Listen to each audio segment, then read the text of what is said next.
Humans Don't Make Good Familiars, Book 3, Chapter 24. Jake's Point of View. I sat on the deck of the ship, storm fully passed by, and the water calm again. The ship was finally sailing, or I guess flying steadily.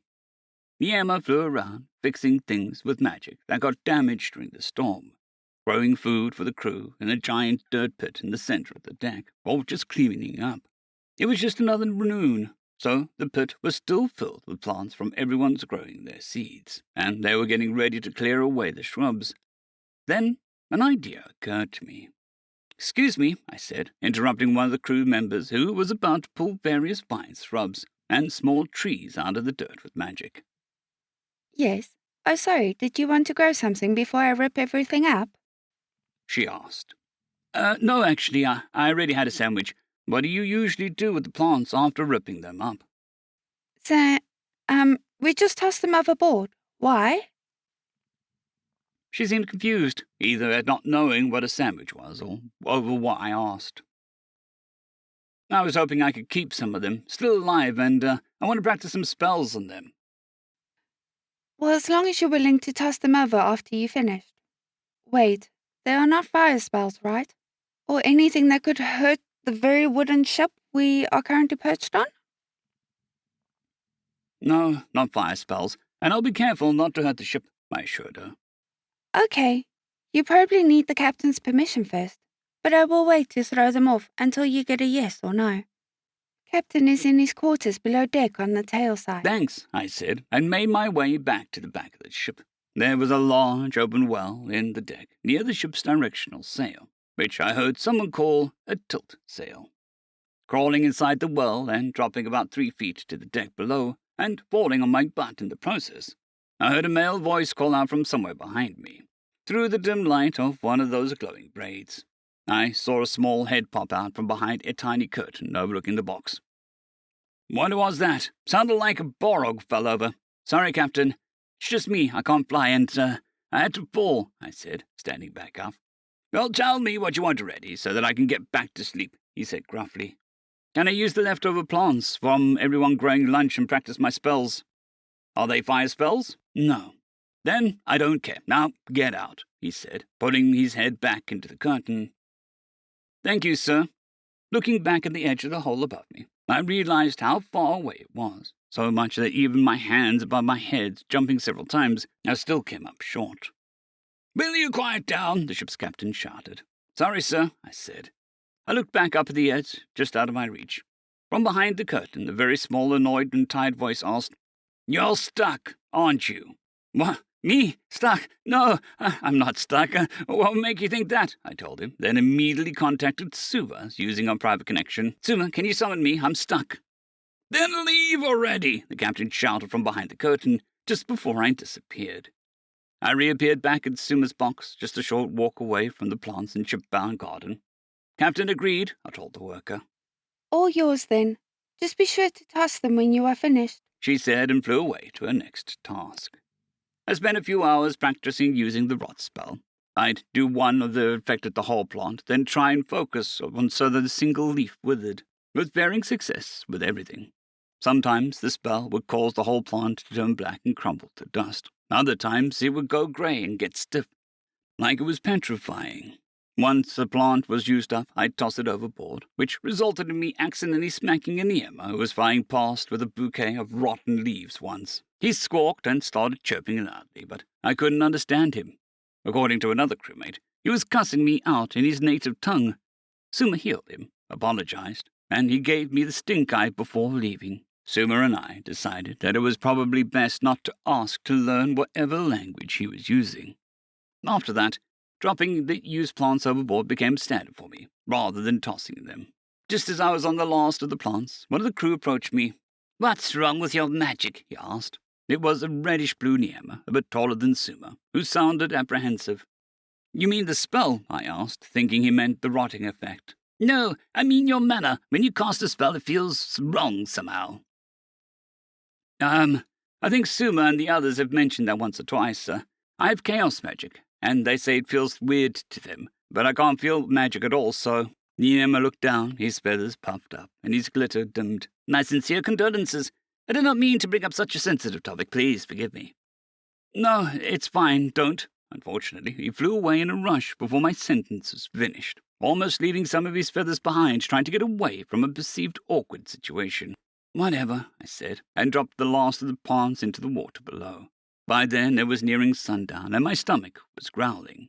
Looking through my bag at all was left for today was an orange apple-looking thing Suma gave me that she grew an extra of by accident. A half bag of crisps, and 1 breath mint. I ate those and sent the bag home for today's letter from Mum. The letter was basically just a recap of the day's events and an update on how I was doing, but there wouldn't be any more food until tomorrow, after Mum woke up, found the bag, and read the latest letter. After thinking very hard about how I could catch something, I asked the group, "You guys want any fish?" Like a familiar?" 9 asked. "That doesn't seem like a very useful choice. Maybe if one fought over the ocean regularly, but for most cases, would it not simply die upon summoning?" 14 said. Are you considering getting a familiar of your own? There are better choices, certainly. Lieutenant Datahu asked. "Do you know the summoning spells for familiars?" Captain Gagolus asked. "That could open up an entirely new way of fighting for you, but the fish seems a poor choice." Jake, I highly doubt you are asking about fish because you want one as a familiar. Why do you ask? Suma wondered. "I was just hungry and thought I'd ask if anyone else wanted some," I explained, caught off guard by all the sudden questions. Suddenly, 14 flew away. As he did, I heard a faint gagging noise. "Eat a fish," 9 said, horrified, like I'd offered him a severed head. Jake, that is... No! Jake! Please tell me you are making another of those jokes I do not understand. Suma said.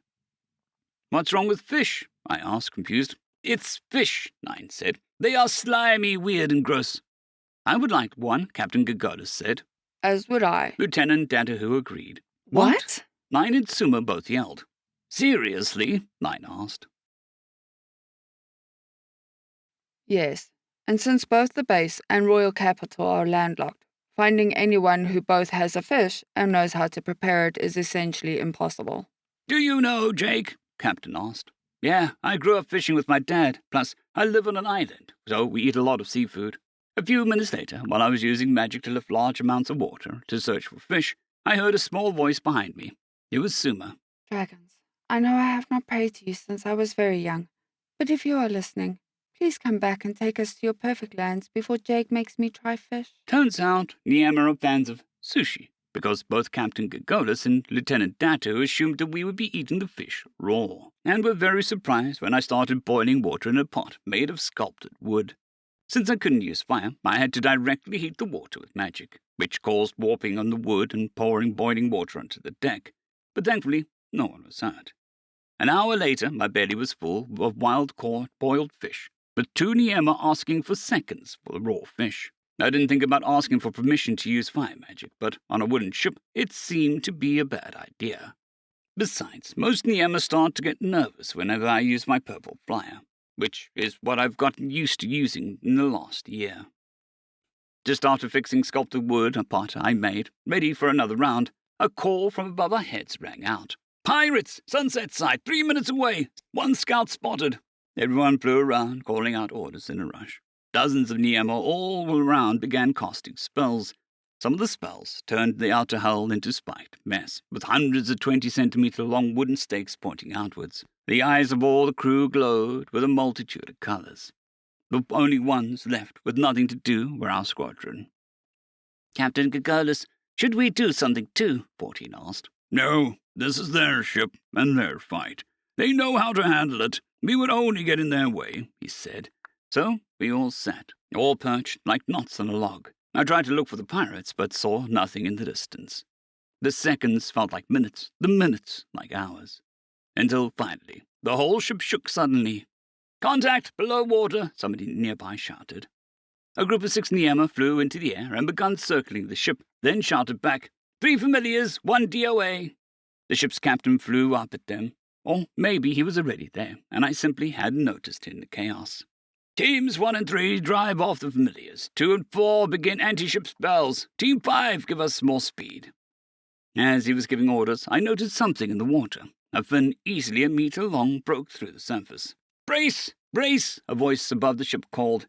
A moment later, the rest of the monster broke through the water and threw itself onto the ship, impaling its body on the spikes. It had a shark's fin on its back, but a body like a humpback whale, rather than a head. It had something like a squid's beak, which violently bit and gnawed into the hull like it didn't even feel the dozens of spikes ripping huge chunks of its flesh off with each twist and turn of its increasingly mangled body. The impact threw me to the ground and caused the still boiling water to spill out again, this time completely overboard and right onto the snapping wall that was less than 2 meters from me. It didn't seem to care. Without warning, a bolt of lightning struck its body, causing it to seize, stopping its attack momentarily. Using the opening, I took the opportunity to put my practice to the test. "Rot!" I yelled, and the yellow beak and grey skin of the sea monster quickly darkened. At the same time, massive chunks of the ship's hull split off and reared back, like they'd suddenly come to life. They moved like tentacles, very thick, strong, and pointy tentacles, which wrapped around the beast like a constrictor snake, before squeezing it so tightly an audible crunch echoed across the ship. By the time the wooden tentacles loosened, letting the dead whale's thing fall into the sea, the Niema above had already announced that the last familiar was retreating. With the battle over, the Niema all cheered, and immediately started fixing the ship back to how it was. 3 more minutes later, and we wouldn't have been able to tell there was even a battle, except for the steam rising from the now empty pot, and the smell of rotten fish in the air. However, there was one other sign. Now in the distance, just cresting over the horizon as it fled, I could barely make out the tiny silhouette of a ship sailing away. And Niema landed next to me and spoke with his ship's captain. "Sir, the familiar and its ship are taking distance. Should we pursue?"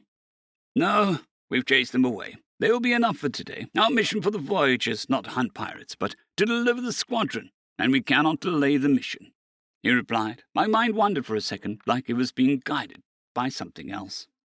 The memories of Zachariah's battle on Dragon's Fall Bay and how he sank the ship appeared in my mind, like I was reliving them again, standing up again, albeit slowly, as the ship was still rocking back and forth.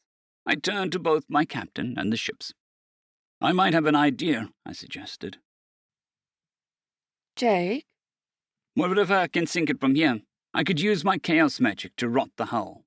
Is such a thing possible?" the ship's captain wondered. "From this distance, even for you, that seems a bit unfeasible. Perhaps your long-range magic would be best. Your railgun spell would be better," Captain Gagoda said. Captains. Lieutenant Dadu, who'd been nearby, quietly listened and interrupted. There would be no harm in letting him try, and it would be a good test of his current abilities. "All right, then, just don't sink my ship," Captain Gagodas also nodded, and I thanked him. Looking out at the quickly disappearing ship, I took a moment to imagine the spell and how it would play out, like when I first used railgun. The picture of a long stream of mana connecting myself and the ship appeared in my mind.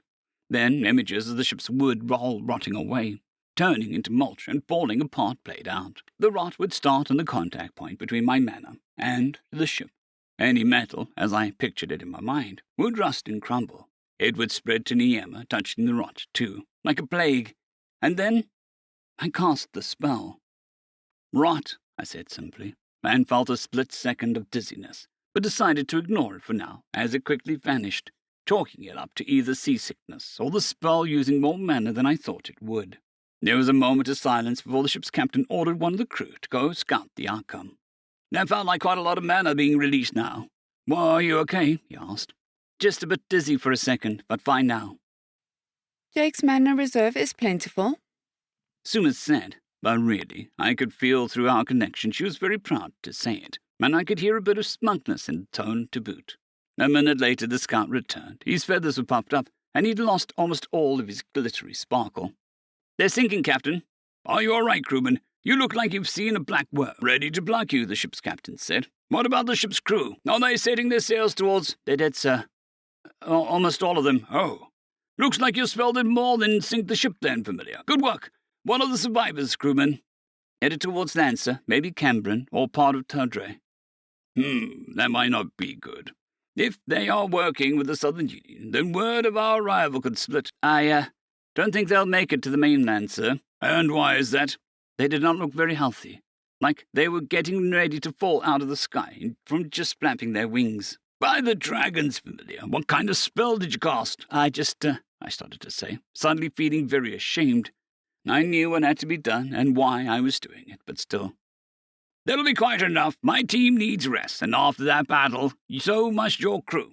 I suggest we prepare for the roost for the night, Captain Gagolus said. My mouth opened, and a few words somehow managed to stumble out. Captain, Get some rest, soldier, he ordered. End of chapter.